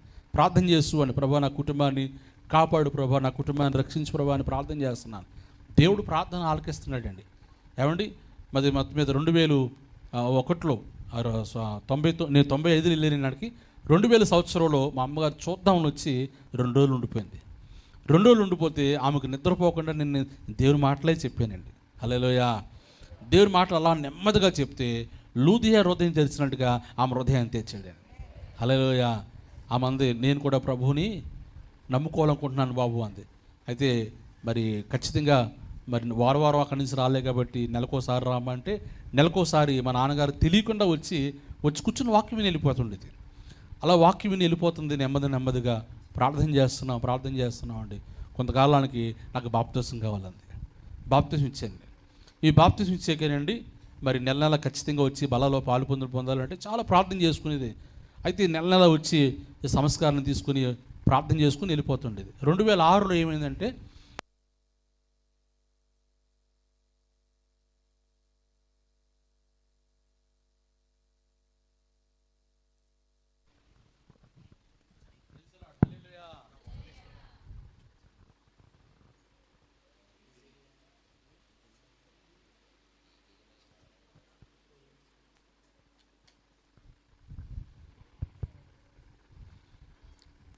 ప్రైజ్ లార్డ్ హల్లెలూయా.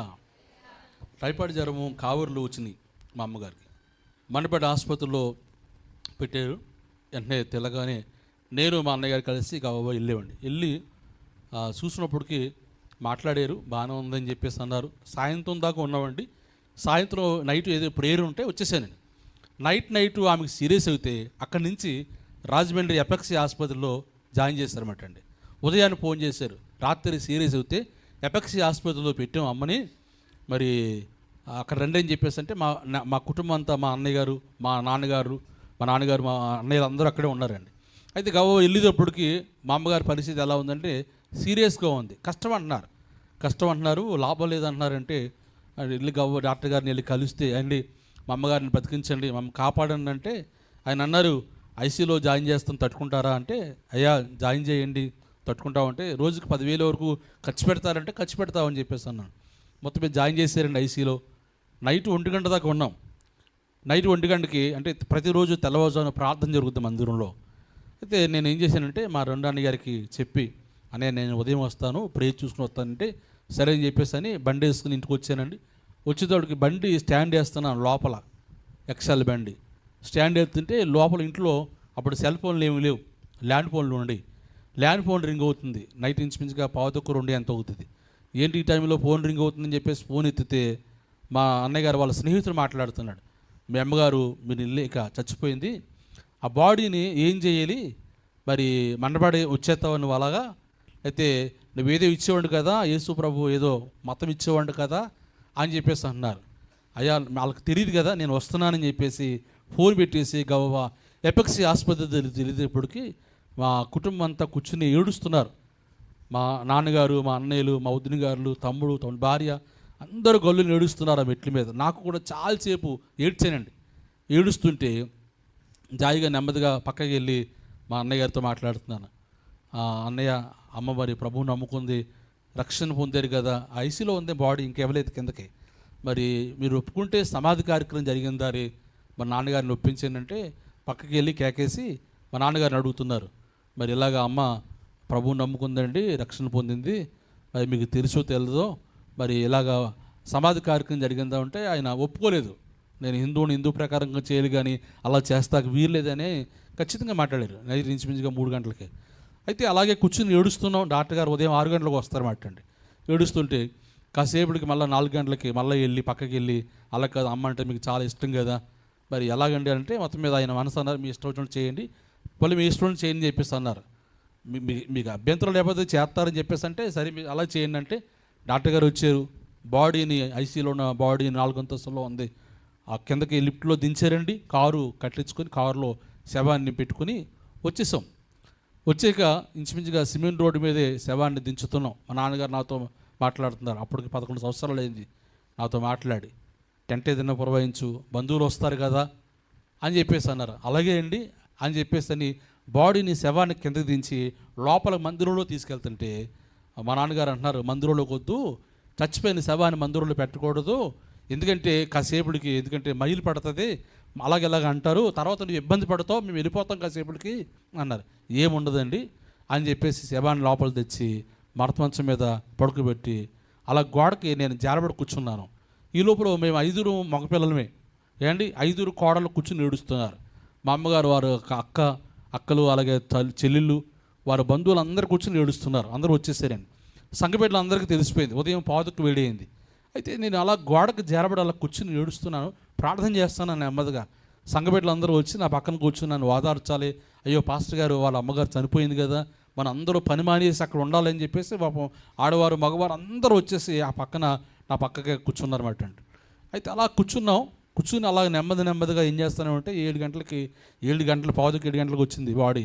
8 గంటలకల్లా వచ్చేసారు అందరూ. కూర్చుని నెమ్మదిగా ప్రార్థన చేస్తున్నాం. ప్రార్థన చేస్తూ ఒక పల్లవి శరణం పాడుతున్నాం. ఒకే పల్లవి, ఇంకేం కాదు.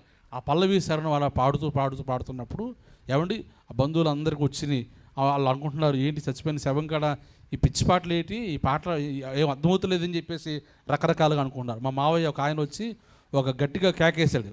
ఇంచుమించుగా ఏంటి ఇక్కడ ఏడాలో తెలుతులేదు, నవాలో తెలుతులేదు, ఈ పాటలు ఏంటి శవం కాడ అన్నట్టుగా ఆయన గదిస్తుంటే మా అన్నగారు వినబడి వెంటనే నా దగ్గరికి వచ్చి భుజం మీద కూర్చున్నవాడిని చేసేలా, కానీ నువ్వు ఇలా కూర్చోవడం బాగోలేదు, మాకు ఏదైనా చెప్తే మేము చేస్తాం అన్నారు. నేను పైకి లెగుతుంటే చర్చిలో ఉన్న పిల్లలు, మీరు కూర్చోండి మేము ఉన్నాం కదా అని నన్ను కూర్చోబెట్టేసి కంబల్ చెరువుకి బాక్స్ తెత్తాక వచ్చేసారండి. 4 పిల్లలు అయితే గుణపాలు పార్లు పట్టుకుని పోయి గొయ్య తీర్థం ప్రారంభించారు. నేను చిన్న ప్రార్థన చేశాను, ప్రభా నేను ఏలియా అంత గొప్పవాడిని కాదు, ఎంతమంది ప్రజలు వచ్చారు కదా, నువ్వంటే ఏంటో చూడాలంతే, నీ మహిమ ఏంటో చూడాలి, వాళ్ళు ఉత్తిని వెళ్ళిపోవడానికి వీల్లేదయ్యా అని అలా నెమ్మదిగా అలా ప్రార్థన చేస్తుంటేనండి నిజంగా 2 చేతులండి మందులు స్లాపులోంచి కిందకి దిగుతం ప్రారంభించబడ్డాయి. ఏమంటే దిగి మా అమ్మగారిని బాడీని ఇలా ముట్టుకున్నాయండి. మనిషి రాత్రి 1 గంట చచ్చిపోయిన మనిషి బాడీ అండి ఏమంటే ఉదయకాల సమయం క్రమక్రమంగా బిగిసిపోద్ది కదా, బిగిసిపోయింది బాడీ. బిగిసిపోయిన బాడీ ఏమంటే ఇలా ముట్టుకోగానే బాడీ మెత్తబడిపోయింది. కాసేపటికి ఏమండి నరాలు లోపల కదులుతున్నట్టుగా నాకు అనిపించింది. కాసేపటికి ఏమండి గాలి పీల్చుకుంటుంది. ఏడుస్తారు కదా, ఆమె బాడీ మీద చేసి ఆ చేతులు నెమ్మదిగా పైకి లెగుస్తుంటే నన్ను కేకేశారు, పాస్టర్ గారు మీ అమ్మ కదులుతుంది అన్నారు. నేను దగ్గరికి వెళ్ళి గబా ప్రభా నువ్వు కార్యం జరిగించు, నువ్వు చేసావు నమ్ముతున్నాను ప్రభా అని ప్రార్థన చేసి చిన్న గ్లాస్తో పాలు తెమ్మని ఆ పాలుని నోరెలా ఇప్పి నెమ్మదిగా స్పూన్తో పట్టితే గ్లాసుడు పాలు తాగిందండి.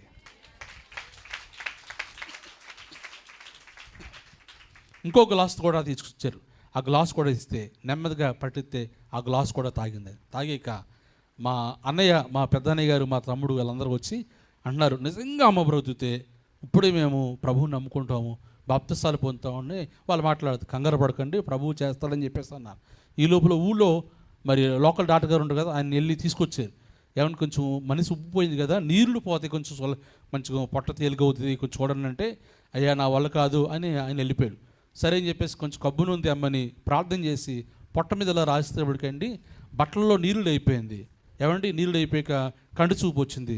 అందరం అలా చూస్తుంది, అందరం చూస్తుంటే బలిపీఠ మీద ఇలాగే మా నాన్నగారు అరుక్కు కింద ఉంది కదా, వాళ్ళకి తెలియదు కదా, కూర్చున్నారు. లెగిసి బాడీని చూసుకుని బాడీని చూసి నా దగ్గరకు వచ్చి చేపట్టుకుని నన్ను అంటున్నారు, యేసు ప్రభువుని నమ్ముకోవాలంటే ఏం చేయాలి? ఆ మాటకి నేనేం సమాధానం చెప్పలేదు. మా అమ్మ లెగిసి మా అమ్మ నోటి చేసి అంటుంది, బాప్తిస్మం పొందండి. దేవుడికి స్తోత్రం చెల్లించాను అండి. బాప్తిస్మం పొందమంటే అప్పటికప్పుడు అండి 25 మంది నుంచి ఉన్నారు వచ్చి. ఆ 25 మంది ఎవరంటే సంఘస్థులు, విశ్వాసులు కాదు, బంధువులు వస్తారు కదా, బంధువులు వస్తారు. చూడండి, బంధువులు వచ్చిన తర్వాత చచ్చిపోయిన తర్వాత శవం వెళ్ళిపోయిన తర్వాత వాళ్ళు స్నానం చేసి బట్టలు మార్చుకుంటారు కదా, ఆటోలో పెట్టుకున్నారు, లేదా అక్కడ చెట్లు ఉంటే చెట్టుకి తగిలించుకున్నారు. వాళ్ళు వచ్చేసి మాకు బాప్తిసం కావాలన్నారండి. 25 మందికి అప్పుడు డ్రమ్ము తీసి బాక్స్ వచ్చేసింది, బాక్స్ పంపేసాం. గొయ్యి తీసేశారు, గొయ్యి కప్పెట్టేశారండి. వెళ్ళి 25 మంది బాప్తిసాలు ఇచ్చాం. ఇప్పటికీ నా తల్లి సజీవురాలుగానే ఉంది. హల్లెలూయా, హల్లెలూయా. ఇప్పటికీ నా తల్లి సజీవురాలుగా ఉంది. ఎందుకంటే చాలామంది స్వస్థత లేవు, అద్భుతాలు లేవని చెప్పేసి రకరకాలుగా మాట్లాడతారు. నువ్వు నమ్మితే దేవుడు చేస్తాడు, నమ్మాలి కదా. నా జీవితం చెప్పింది కదా, పాడైపోయిన జీవితాన్ని బాగు చేసేయండి. చనిపోయిన నా తల్లిని దేవుడు ఇప్పటికీ ఒకసారి వచ్చి చూసుకోండి, ఒకసారి నా ఇంటి దగ్గర ఉంది, నా తల్లి ఉంది ఆరోగ్యవంతురాలుగా. ప్రభు కార్యాలు ఎలా ఉంటాయంటే కంటికి కనబడవు, చెవికి వినబడు, హృదయానికి అగోచరమైన కార్యాలు ప్రభు చేస్తాడంతే, నమ్మాలంతే. మన మధ్యలో కార్యాలు చేయలేదా అమ్మా? ఎన్ని కార్యాలు ప్రభు చేసాడో చూడండి. సమూయేలు గ్రంథంలో అంటాడండి, మరి 24వ అధ్యాయం 12వ అధ్యాయం 24వ వచనంలో అంటాడు, చక్కని మాట చదువుకుని మనం ముందుకు వెళ్ళిపోదారే. సమూయేలు గ్రంథము 12వ అధ్యాయమా? ఆయన మీ కొరకు ఎన్ని గొప్ప కార్యములు చేసునో అవి మీరు తలంచుకుని మీరు యెహోవా యందు భయభక్తులు కలిగి పూర్ణ హృదయముతో ఆయన సేవించుట ఆవశ్యకము. ఏమన్నాడండి? ఫస్ట్ మాట ఏమన్నాడండి? ఆయన మీ కొరకు ఎన్ని గొప్ప కార్యాలు. హల్లెలూయా. ఒకసారి 2 చేతులు చూపిందామా? ఆయన గొప్ప కార్యములు చేసే దేవుడు అండి. ఆయన చేస్తాడు, చేయబోతున్నాడు అంతే. నువ్వు నమ్మితే కనుక ఖచ్చితంగా దేవుడు కార్యం చేయకుండా ఉండే దేవుడు కాదు, నమ్మాలి. అందుకే నేను ముందు చెప్పాను కదా, నమ్ముడు నివ్వలైతే నమ్మువానికి సమస్తము సాధ్యమేనని ప్రభు వాక్యం చెప్తుంది. సమూయేలు గ్రంథంలో కూడా చూసారండి, ఆయన చేసిన కార్యాలు ఏంటండి? మరి గొప్ప కార్యాలు. గట్టిగా స్తోత్రం చెల్లిందాం. హల్లెలూయా. ఇంకొక విషయం కూడా నేను చెప్పి మరి ముందుకు వెళ్ళిపోతారు. పరిచర్య ఇలా జరుగుతుంది అద్భుతంగా. చాలామంది ప్రజలకు సువార్తను అందిస్తాకి ఇప్పుడు లైవ్ ద్వారా చాలామంది ప్రజలు చూస్తున్నారండి. మన కూర్చున్న వారు తక్కువే, కానీ లైవ్ చూస్తున్న వారు చాలా ఎక్కువ మంది ప్రజలు ఉంటారు. ఆ ప్రజలతో కూడా ప్రభు మాట్లాడుతున్నారు, నువ్వు నమ్మితే, ఖచ్చితంగా నమ్మితే ఆయన ప్రభు కార్యాన్ని నువ్వు చూడబోతున్నావు. ఆమేన్ చెప్పండి, హల్లెలూయా చెప్పండి, హల్లెలూయా. ఏమండి మరి నిజంగా ఇంకొక విషయం ఏంటంటే అండి, ఒక ఒక ఒక ఆయన అంటే పరిచర్యకి వెళ్ళి పంపించిన ఆయన గురించి చెప్పేసి నేను మరి ప్రార్థన చేసుకుందారి. ఒక ఆయన అండి, ఒక పాస్టర్ గారు, పెద్ద ఆయన, ముసలి అనమాట అండి, ఇంచుమించుగా 70 సంవత్సరాలు సుమారు ఉంటాయి. ఆయనకి పాస్టర్ గారు పాపం షుగర్ వలన కళ్ళు రెండు పోయినాయి. అయితే పోతే ఆయన నాకు పరిచయం అయ్యారండి. పరిచయం అయితే మా ఇంటికి వచ్చి 2 రోజులు ఉంటానంటే 2 సంవత్సరాలు మా ఇంట్లో ఉన్నారు. ఆయన ప్రార్థన చేసుకుని మంచం మీద ఉంటున్నవారు. ఒక రాత్రి నాతో మాట్లాడాడు, బాబు చిన్న మాట చెప్పాను, నాకు ఎవరు లేరని చెప్పాను, కానీ నాకు ఒక అబ్బాయి ఉన్నాడు, వాడు సెంట్రల్ జైల్లో ఉన్నాడు, వాడు భయంకరమైన క్రిమినల్, వాడు మారాలని నా కోరిక, నా గురించి ప్రార్థన చేయి అని చెప్పేసి ఏడుస్తున్నాడండి పెద్ద ఆయన. ఏడవకండి, ప్రార్థన చేద్దాం, ప్రభువు కార్యం చేస్తాడని మాట చెప్పానండి. అయితే ఉదయకాల సమయంలో తన భార్యని ఇచ్చి సెంట్రల్ జైలు నన్ను పంపించాడు. నువ్వు ప్రార్థన చేస్తురండి బాబు, నా కొడుకు మారతాడని నమ్మకం ఉందని చెప్పంటే మొత్తం మీద నెమ్మదిగా వెళ్ళేవండి. మన అడ్రస్ అన్నీ రాసి అక్కడ పెట్టాలి. ఉదయం 9 గంటలకు వెళ్తే 11 గంటలకు వచ్చాడండి. వచ్చి అతను మాట్లాడుతున్నాడు. ఏమన్నాడంటే, వాళ్ళ అమ్మగారు పరిచయం చేస్తుంది, పాస్టర్ గారు రా, నీ గురించి ప్రార్థన చేస్తాక వచ్చారా అని చెప్పేసి మాట్లాడితే అతను అన్నాడు, ఎవరు లేరా బయట, నేను కావాలా అన్నట్టు మాట్లాడుతున్నాడు. లేదా ప్రార్థన చేస్తాక వచ్చారా అంటే, చేయించుకోరా అంటే, వదిలే అని చెప్పేసి మాట్లాడుతున్నాడు. సరే అని చెప్పేసి నేను ఏం చేశానంటే, నేను గొప్పవాడిని ఏం కాదు, అతన్ని ఇలా ముట్టుకున్నానండి. అంటే ప్రభు నువ్వు తాకితే అతని హృదయం మారే అవకాశాలు ఉంటాయి, సౌలు పౌలుగా మార్చిన వ్యక్తివయ్యా అని చిన్న ప్రార్థన చేసి నేను వచ్చేసానండి నెమ్మదిగా. ఇంటికి వచ్చాక వాళ్ళ తండ్రి గారు అడిగారు, బాబు ప్రార్థన చేశారండి, చేసాను నాన్నగారు అని చెప్పేసి మాట్లాడాను. అయితే కొంతకాలానికి ఆయన చనిపోయాడు. సమాధి కార్యక్రమం అయితే చేసాం, అయిపోయిందండి. అయితే మొత్తం మీద ఆ యవనస్తుడికి, జైల్లో ఉన్న యవనస్తుడికి ఏమైందంటే మనశ్శాంతి లేదు. ఏం లేదు చెప్పండి, మనశ్శాంతి లేదు, నెమ్మది లేకపోతే ఏదో గర్భిలు మాట్లాడండి. అయితే మొత్తం మీద అయ్యో పాస్టర్ గారు వచ్చే ప్రార్థన చేయించుకోకుండా నేను పొమ్మన్నాను, మాట్లాడాను, దూషణ మాట్లాడాను అని చెప్పేసి ఏం చేశాడంటే అండి, అడ్రస్ అక్కడికి వచ్చి అడ్రస్ తీసుకుని లెటర్ రాశాడండి జైలు నుంచి. పాస్టర్ గారు నేను మరి హీనంగా మాట్లాడాను, దయచేసి మన్నించండి, నా గురించి ప్రార్థన చేయండి, మీరు ప్రార్థన చేసి నాకు మళ్ళా ఉత్తరం రాస్తే నాకు మరి కనికరం పొందినట్టుగా ఉంటుంది, నాకు రాయండి అంటే మొత్తం మీద అది లెటర్ చదివి లెటర్ రాయించాను, నీ గురించి ప్రార్థన చేస్తున్నాం బాబు అని చెప్పేసి. అలాగే ఇంచుమించుగా 20 లెటర్లు రాసామండి. 20 లెటర్ ఏం చేస్తానంటే, పరిశుద్ధాత్మ దేవుడు పేతురుని ఏ విధంగా తీసుకొచ్చాడో అలాగ నిన్ను తీసుకురాబోతున్నాడు బాబు అని చెప్పేసి రాస్తే అద్భుతంగా దేవుడు బయటకు తీసుకొచ్చాడండి. హల్లెలూయా. ఏమండి, అతను బయటకు వచ్చేసి మందిరానికి వచ్చేసి మందిరంలో పరిచర్య చేయడం ప్రారంభించాడు. పరిచర్య జైలు నుంచి వచ్చేసి రాగానే వచ్చేసి, అయ్యా పాస్టర్ గారు నేను 3 సంవత్సరాలు అయిందండి, నేనండి పలానా ప్రసాదనండి అని చెప్పేసి అంటే, సరే జాపలు రమ్మని చెప్పేసి అంటే మంచినీళ్ళు ఇచ్చాం. భోజనం చేసాక, అయ్యా మీ దగ్గర కొంతకాలం ఉంటానంటే, నా దగ్గర కొంతకాలం ఉన్నాడు, 2 సంవత్సరాలు ఉన్నాడు, అతను బాప్తిసం ఇచ్చానండి. అతను చేసిన కార్యాలు చెప్తున్నాడండి. ఎలాంటి కార్యాలు అంటే, నలుగురిని చంపేశాడండి. ఎంతమందిని? నలుగురిని చంపేశాడు. దేవిక శివ సెంటర్లో ఒక అతను చంపేశాడు ఏంటండి. లాలసేరులో కూడా ఒక అతను కిరాయి రౌడీ, భయంకరమైన వ్యక్తి. ఏమండి, పలానాని చంపామని చెప్పేసి మాట్లాడితే మొత్తం మీద వెళ్ళి అతన్ని చంపే, ఎలాగంటే ఈ మొండు నరికేస్తే ఈ బాడీ నడిచిందంటే అర్థం కూడా. ఏమండి, అంత భయంకరమైన వ్యక్తి.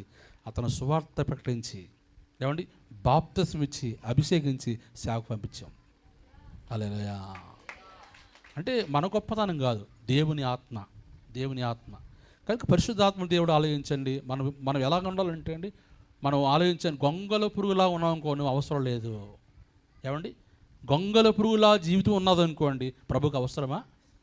ఏం పొందాలి చెప్పండి? రూపాంతరం పొందాలి. రూపాంతరము నీలో చూడండి, ఒక రూపాంతరం పొందాలి.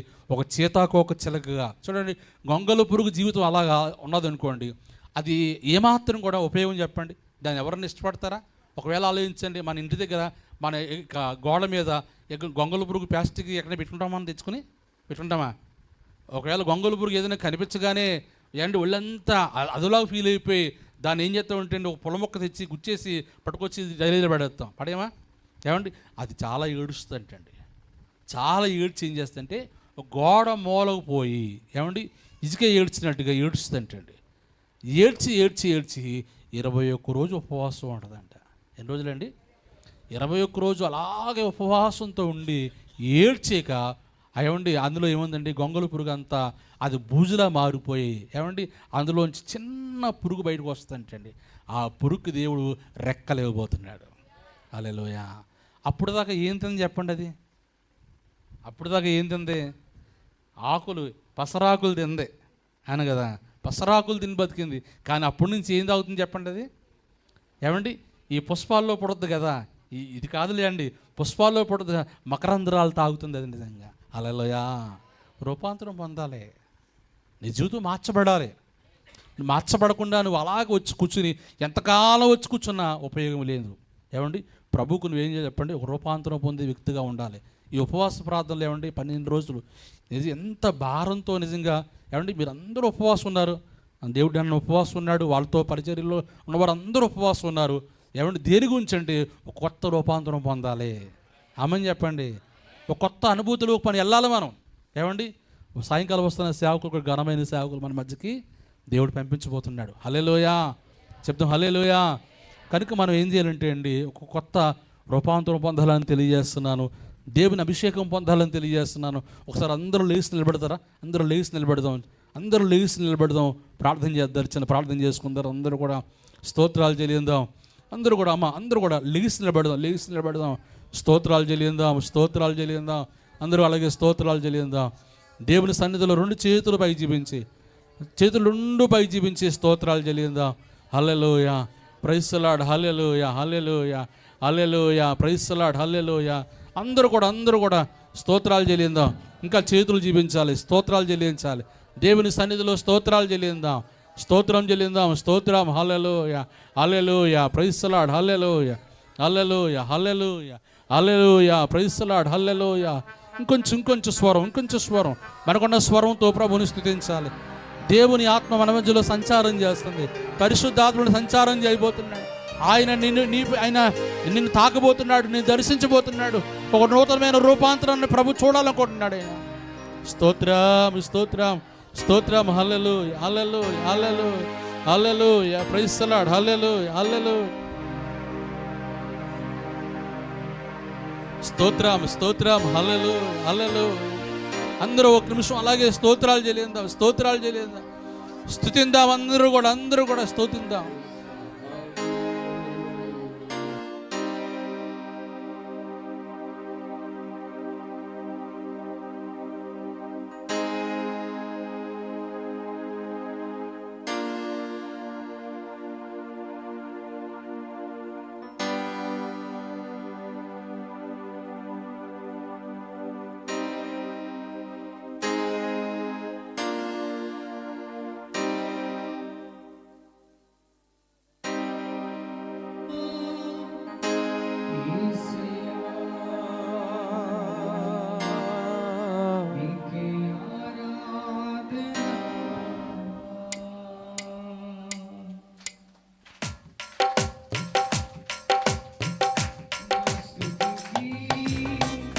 కారణభూతుడ కృపా సమృద్ధి కలిగిన యేసయ్యా నా స్తుతికి.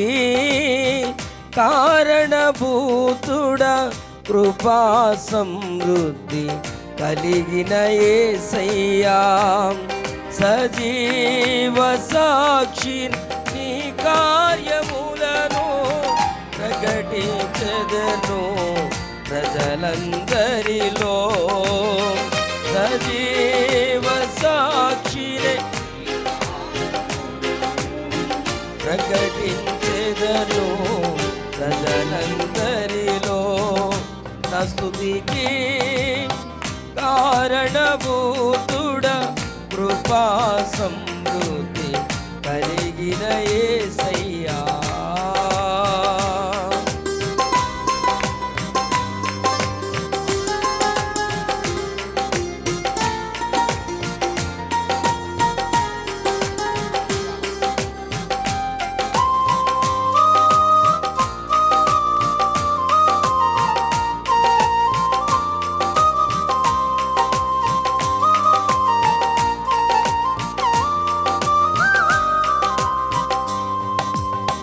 శాశ్వతమైన శోభాతిశయముగా బహుతరములకు సంతోషకరముగా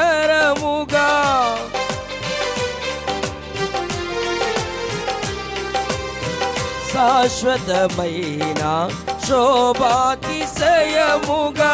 బహుతరములకు సంతోషకరముగా నన్ను చేసిన వాగ్దాన పూర్ణుడా, నన్ను చేసిన వాగ్దాన పూర్ణుడా. యేసయ్యా నీకే ఆరాధన, నన్ను మార్చినందుకు, యేసయ్యా నూతన పరిచినందుకు ఆరాధన. యేసయ్యా శక్తికి మించిన కార్యాలు నా జీవితంలో ఉంచినందుకు నీకే, యేసయ్యా నీకే ఆరాధన. నా స్తుతికి కారణభూతుడా, కృపా సమృద్ధి కలిగిన యేసయ్యా. నా స్తుతికి కారణభూతుడా, కృపా సమృద్ధి కలిగిన యేసయ్యా. బలపరిచినవాడా, నీ కృపతో నన్ను నిలిపినవాడా, నీకు స్తోత్రం. విశ్వాసముంచు నీ ప్రయాణాన్ని నా దేవుడు ముగించగలడు.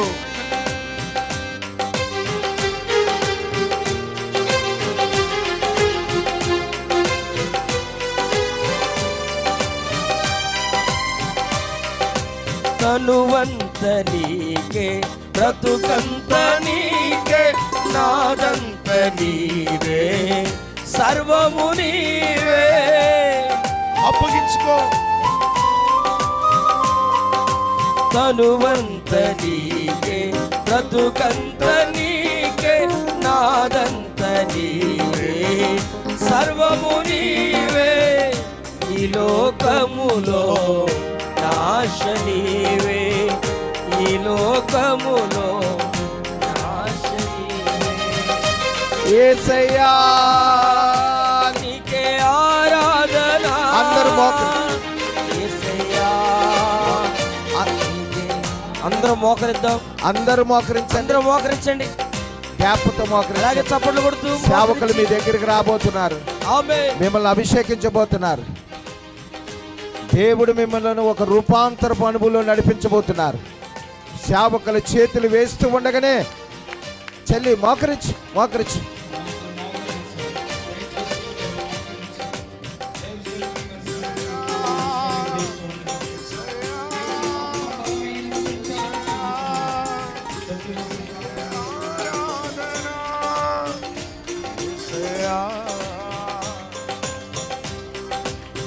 మహిమకు కారణమా, రక్షణ కారణమా, అతిశయ కారణమా, ఆనంద కారణమా.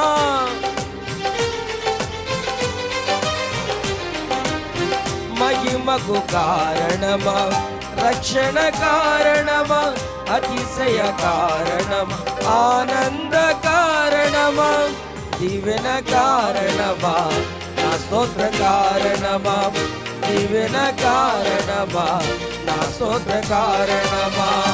యేసయ్యా నీకే ఆరాధన. విడిపించగలిగిన నామమది, యేసయ్యా నిన్ను స్థిరపరచగలిగిన మార్గమది, యేసయ్యా నువ్వు వెతకాల్సినటువంటి ఉన్నతమైన దుర్గమది అను. యేసయ్యా పలుకు పలుకు నీ నోటితో. నీకే ఆరాధన. యేసయ్యా రవ శరల తుర కారణభూతుడా, కృపా సమృద్ధి పొందుకుందాం పొందుకుందాం. మన ఆశ కలిగిన మహిమ మనపైకి వస్తుండగా స్తుతికి కారణభూతుడా, కృపా సమృద్ధి కలిగిన యేసయ్యా. ఆశ కలిగిన ప్రాణంతో సేవకుడు నీ ముందుకొస్తుండగా, హస్త నిక్షేపణ చేస్తుండగా, పరిశుద్ధాత్మ దేవుడా నాలో రెట్టింపు మహిమ, రెట్టింపు అభిషేకం, రెట్టింపు ప్రతిష్ట కలుగ చేయ నింపయ్యా. ఆ సేవకుడి జీవితంలో జరిగించిన కార్యాలు నా జీవితంలో నేను చూడగలగాలని ఆశపడుతూ, ఎన్నాళ్ళు ఓడిపోతావు, ఎన్నాళ్ళు జారిపోతావు, ప్రతిష్టను పోగొట్టుకుంటావు. అడుగు అడుగు.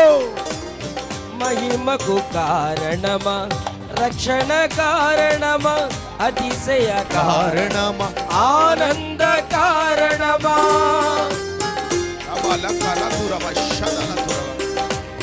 మహిమకు కారణమా, రక్షణ కారణమా, అతిశయ కారణమా, ఆనంద కారణమా, దీవెన కారణమా, నా స్తోత్ర కారణమా, దీవెన కారణమా, నా స్తోత్ర కారణమా. యేసయ్యా పొందుకుంటూ దేవుని అభిషేకాన్ని నింపబడదా. ఈ 11 రోజులు మహిమ కలిగిన దేవుడు నీతో ఉన్నట్టుగా ఈ 12వ రోజు అద్భుతం చేయబోతున్నాడు.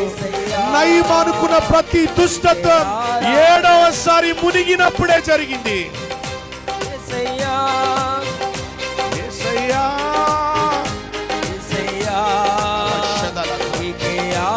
పొందుకో. ఈ 12వ రోజు దేవుడు నిన్ను దీవించబోతున్న రోజు. అగ్ని మండించు, నాలో అగ్ని మండించు, పరిశుద్ధాత్ముడా నాలో అగ్ని మండించు, నాలో అగ్ని అడుగు. అగ్ని మండించు, నాలో అగ్ని మండించు, ఆశ కలిగి కోరికతో నింపయా. పరిశుద్ధాత్ముడా నాలో అగ్ని మండించు, నాలో అగ్ని మండించు, పరిశుద్ధాత్ముడా నాలో అగ్ని మండించు, నాలో అగ్ని మండించు. అగ్ని మండుచుండే హోదా కాలిపోలేదుగా, అగ్ని మండుచుండే హోదా కాలిపోలేదుగా. అగ్నిలో నుండే నీవు మోషేను దర్శించినావే, అగ్నిలో నుండే అదే అగ్ని నీ తలపైకి రాబోతుండగా నీ యొక్క ప్రాణాత్మ దేహములను మండించుచుండగా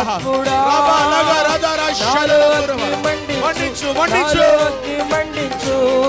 పరిశుద్ధాత్ముడా నాలో అగ్ని మండించు, నాలో అగ్ని మండించు. మహిమ కలిగిన నీ హస్తముతో ఆకాశము నుండి అగ్ని దిగి వస్తుండగా ప్రభువా, అది నా ప్రాణాత్మ దేహములో ఉన్న ప్రతి మస్తు యేసు నామములో కాలిపోనట్లుగా, అభిషేకించబడినట్లుగా, నూతనమైన కృప పొందినట్లుగా ఈ మధ్యాహ్న కాల సమయమందు నీకు అప్పగించుకుంటున్నాను.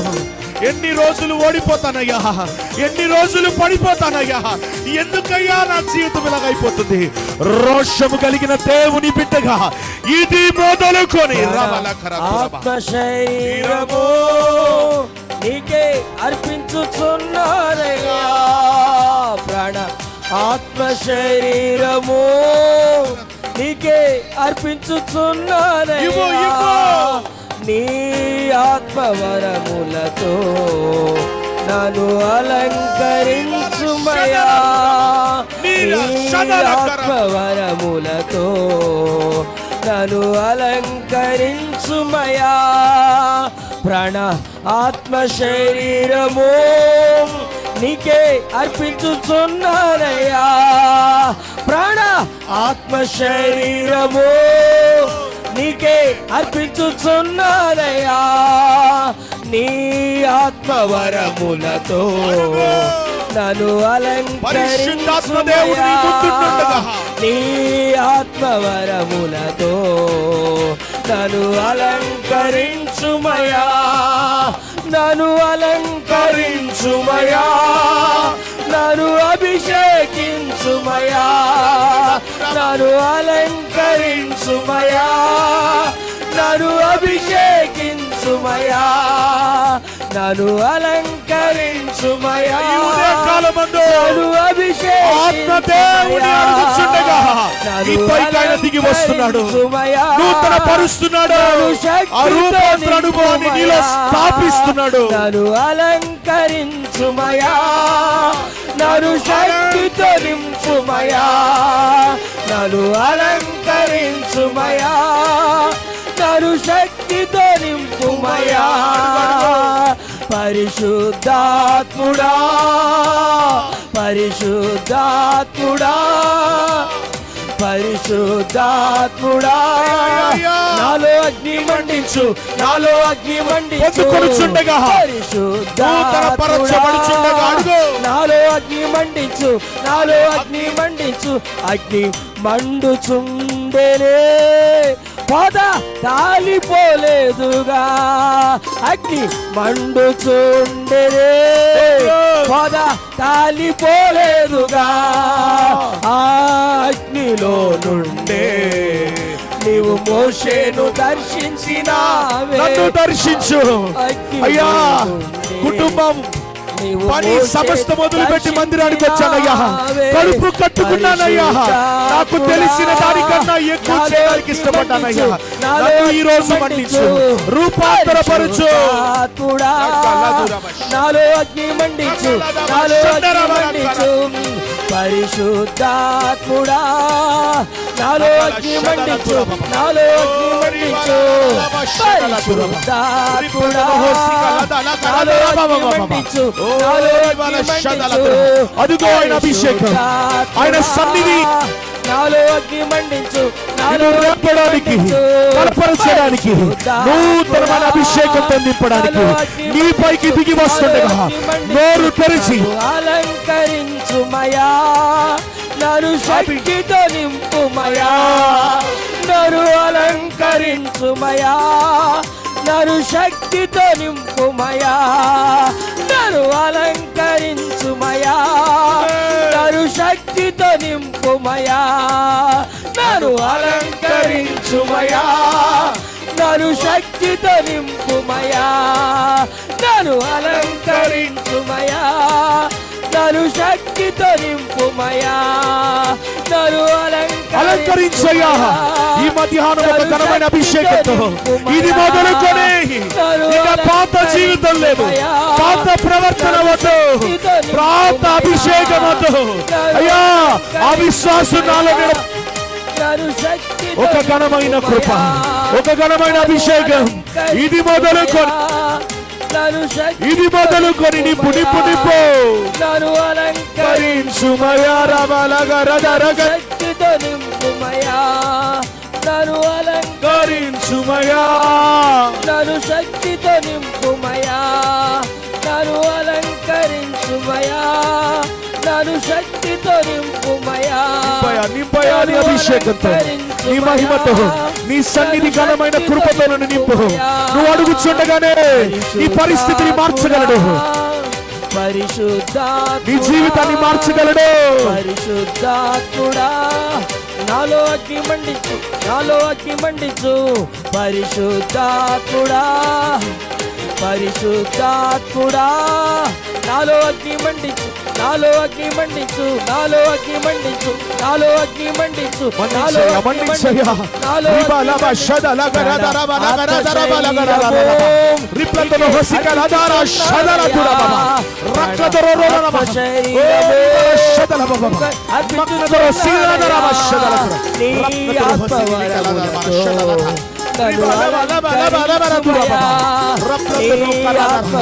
పరలోకం తెరవబడుచుండగా నోరు తెరిచి ఆశ కలిగి నింపబోతున్న నా దేవునికి అప్పగించుకో.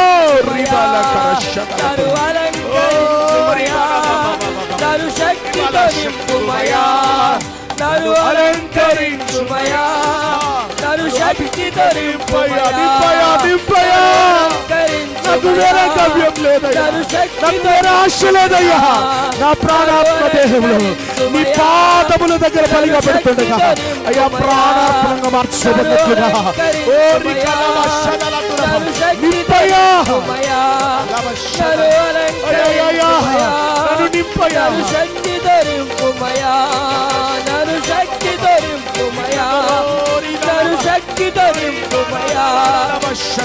యేసయ్యా యేసయ్యా ఏలుబడి చేస్తున్న ప్రతి వ్యర్థమైనటువంటి దురాత్మ శక్తులు కాల్చబోతున్నాడు, కాల్చివేస్తాడు నా దేవుడు. కరించుమయా, నన్ను అభిషేకించుమయా. Lord, fill with your spirit, your anointing. This is a final day, Lord, for my submission. Lord, this day after everything, Lord, I, Lord, have to change. Bless us with your spirit, with your anointing, with your calling. Every person has to be, Lord, get a new anointing. Riga lada raba shadalaba.